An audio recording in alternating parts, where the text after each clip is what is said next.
Madame, Monsieur, bonsoir. Au sommaire de l'actualité économique de ce mardi 20 janvier, le président ivoirien Alassane Ouattara entame dès aujourd'hui une visite officielle au Maroc.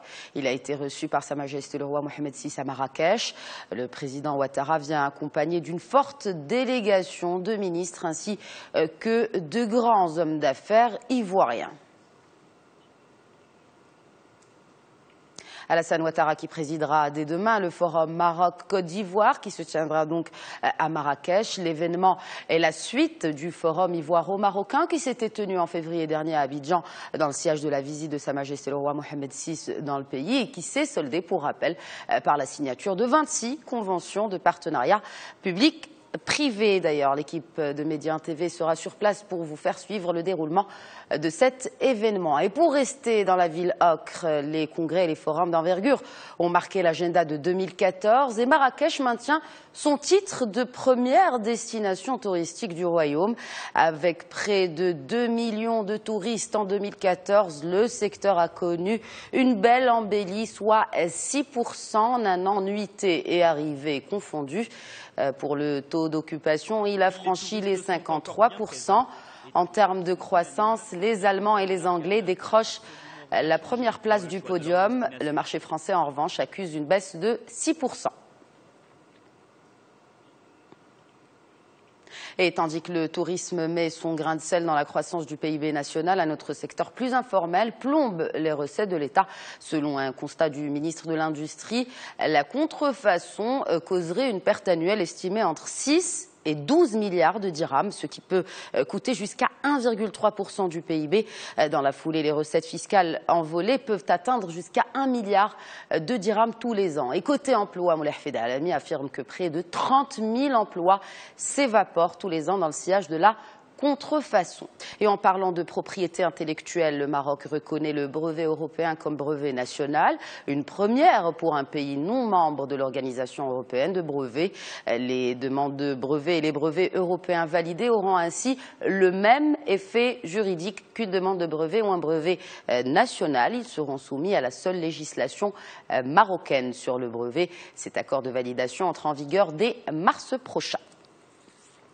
Un mot d'automobile pour enchaîner. L'usine Renault Maroc maintient le cap avec plus de 227 000 véhicules en 2014 et avec en prime un bond de 48% sur les exportations par rapport à 2013. L'usine tangéroise vole la vedette face à ses consoeurs mondiales. D'ailleurs, le président de Renault Nissan a qualifié l'usine marocaine des plus performantes du groupe au niveau mondial, ajoutant que l'usine va progressivement approvisionner davantage des marchés africains et moyen-orientaux.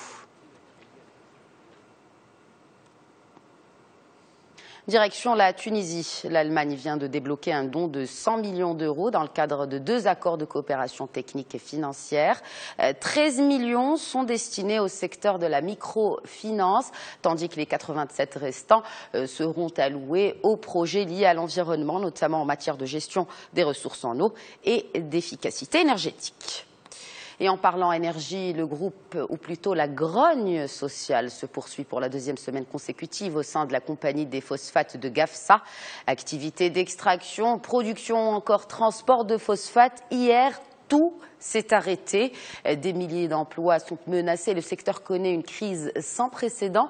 Les salariés de la compagnie des phosphates de Gafsa sont en grève pour demander leur prime de rendement pour les années 2012 et 2013.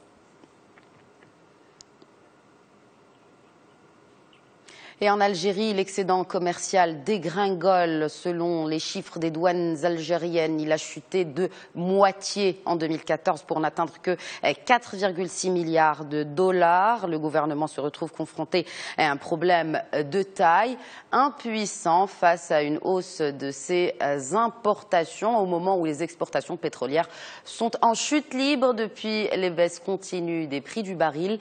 Le ministre algérien du Commerce appelle à promouvoir le Made in Algérie. Et puis, autre mesure entreprise par l'État pour arrêter cette hémorragie, l'austérité, avec l'annonce de coupes budgétaires. D'ailleurs, plusieurs projets d'infrastructures ont été reportés dans la foulée.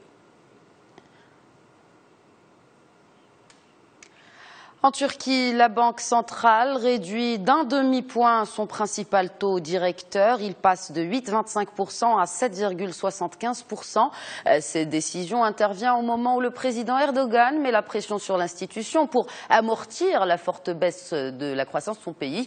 En effet, le PIB turc a nettement ralenti en 2014. La Banque centrale avait jusque-là refusé d'obtempérer, mais les pressions déflationnistes et la crise en zone euro ont joué en faveur de la position du gouvernement, poussant l'institution financière à revoir sa politique monétaire. Même son de cloche en Russie, l'État va à la rescousse de ses banques. 1000 milliards de roubles, soit un peu plus de 13 milliards d'euros, vont être injectés dans le cadre d'un plan de recapitalisation. Cette enveloppe permettrait aux établissements financiers de continuer à financer l'activité économique. Le pays se prépare à une profonde récession dans le sillage de l'effondrement de sa monnaie et de la chute des cours du brut dans le monde.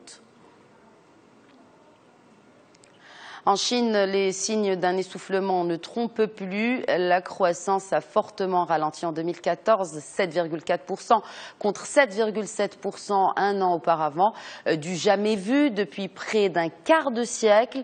En dépit d'une stabilisation inattendue sur les 3 derniers mois de l'année écoulée, la croissance de la deuxième puissance mondiale peine à redécoller. La demande intérieure reste terne alors que 2 moteurs du PIB chinois continuent de s'essouffler, avec un marché immobilier à la peine et des exportations plombées par la morosité internationale.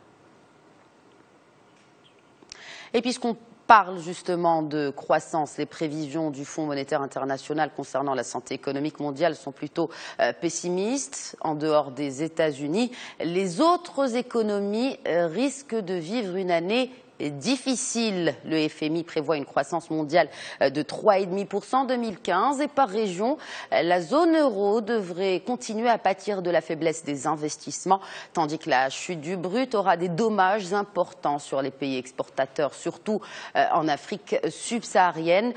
Pour les pays émergents, le FMI rapporte une croissance moyenne de l'ordre de 4,3% en 2015. Et on termine ce journal avec cette bonne nouvelle pour le transport à l'énergie solaire.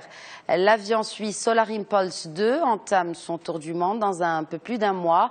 Le décollage se fera d'Abu Dhabi, un périple qui devrait durer 25 jours répartis sur 5 mois.